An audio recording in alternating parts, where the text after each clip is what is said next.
आज हम सीखने वाले हैं क्लास 10th साइंस में टॉपिक नंबर 4, जिसमें हमने दिया है अम्ल क्षार, इनकी परिभाषा अम्ल क्षार लवण की। तो एक एक करके इनको समझते हैं किस प्रकार कैसे आप डेफिनेशन लिख के आएंगे और उसका उदाहरण कैसे देंगे। तो देखते हैं हम कैसे इसको लिख कर आएंगे। तो देखिए इस पर अम्ल की परिभाषा क्या होगी। तो यहाँ पर ध्यान दीजिए और ये आपकी परिभाषा भी है और इसका उदाहरण भी है। तो ठीक है, इसको देखते रहिए। अम्ल जो पानी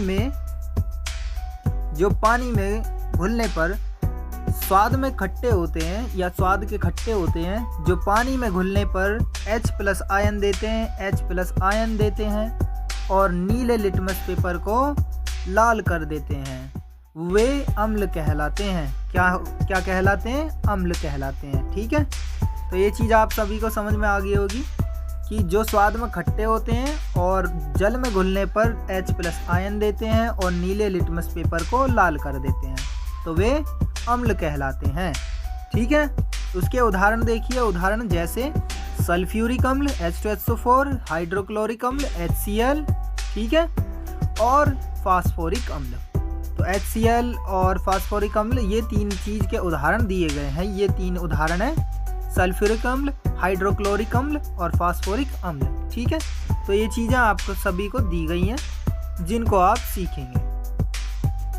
तो इनको याद कर लेना, आपको ये पेपर में बहुत ही ज़्यादा इम्पोर्टेंट है। अम्ल की परिभाषा आप किस प्रकार लिखेंगे कि जो स्वाद में खट्टे होते हैं, यहाँ से भी थोड़ा सा बोल देना, जो स्वाद में खट्टे होते हैं और जो पानी में घुलने पर H+ आयन देते हैं और नीले लिटमस पेपर को लाल कर देते हैं। तो ठीक है, ये चीज़ आप सभी को समझ में आ गई होगी। आगे देखते हैं क्षार की डेफिनेशन और उसके उदाहरण। तो क्षार की ये डेफिनेशन क्या है, आप सभी को देखना है बहुत ही ध्यान से। तो इस वीडियो को लाइक कर दीजिए, शेयर कर दीजिए और अपने दोस्तों को बताइए कि इस चैनल पर आपके साइंस या फिर मैथ्स या और सब्जेक्ट से रिलेटेड वीडियोज़ यहाँ पर उपलब्ध हैं या आगे कराई जा रही हैं। तो इस चैनल को सब्सक्राइब भी कर लीजिए ताकि आपको बार बार ये चैनल ना ढूंढना पड़े। तो इस चैनल को सब्सक्राइब कीजिए और अपने चैनल से, अपने सब्जेक्ट से रिलेटेड इन चीज़ों को पढ़ते रहिए। तो देखिए क्षार की डेफिनेशन क्या है, जो स्वाद में तीखे और कड़वे होते हैं और जल में घुलने पर OH- आयन देते हैं और लाल लिटमस पेपर को नीला कर देते हैं, ये उल्टा करते हैं यानी, और वे क्षार कहलाते हैं। ठीक है, तो क्षार कौन से कहलाते हैं? जो स्वाद में खट्टे होते हैं, जो तीखे होते हैं, कड़वे होते हैं, दोनों। ठीक है, एक बार सुनिए फिर। जो स्वाद में तीखे और कड़वे होते हैं तो वे क्षार कहलाते हैं और जो जल में घुलने पर भी OH- आयन देते हैं वह भी, और लाल लिटमस पेपर को नीला कर देते हैं तो वह भी क्या कहलाते हैं? क्षार। तो इनकी पहचान है कि जो ये स्वाद में खट्टे और तीखे होते हैं और जल में घुलने पर OH- आयन देते हैं और लाल लिटमस पेपर को नीला कर देते हैं। ठीक है, तो ये चीज़ें आप सभी को समझ में आ गई होंगी किस प्रकार करनी है और कैसे आपको तैयारी करनी है। तो इसका उदाहरण देखिए। उदाहरण जो दिए गए हैं हम उनको दिखाएंगे। तो देखिए उदाहरण आप सभी के सामने दिए गए हैं। सोडियम हाइड्रोक्साइड, कैल्शियम हाइड्रोक्साइड और पोटेशियम हाइड्रोक्साइड और लिथियम हाइड्रोक्साइड। तो ये दिए गए हैं, आप सभी को ये उदाहरण याद कर लेने हैं और इसके बाद लवण की डेफिनेशन भी इसी प्रकार करनी है। और आपके सामने मतलब ऐसे क्वेश्चन आएगा कि अम्ल की परिभाषा देते हुए एक या दो उसके उदाहरण दीजिए, कि अम्ल की परिभाषा देते हुए उसके रासायनिक उसकी परिभाषा देते हुए उसके उदाहरण ज्ञात कीजिए या उदाहरण सहित लिखिए।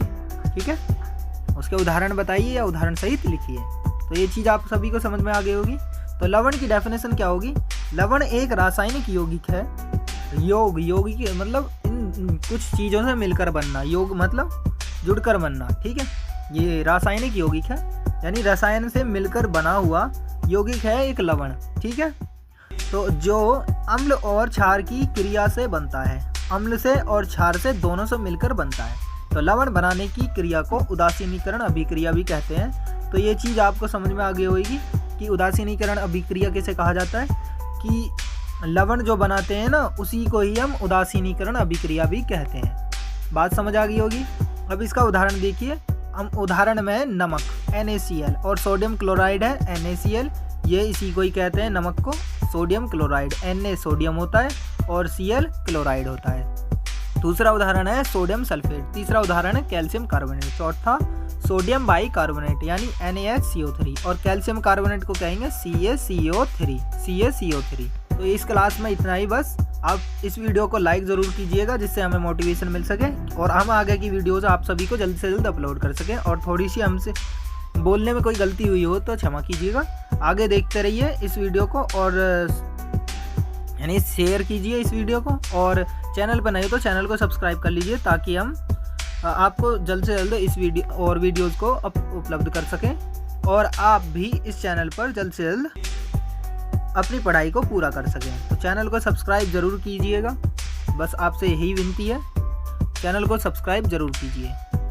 मिलते हैं नेक्स्ट वीडियो में। तो जय हिंद, जय भारत। जय हिंद, जय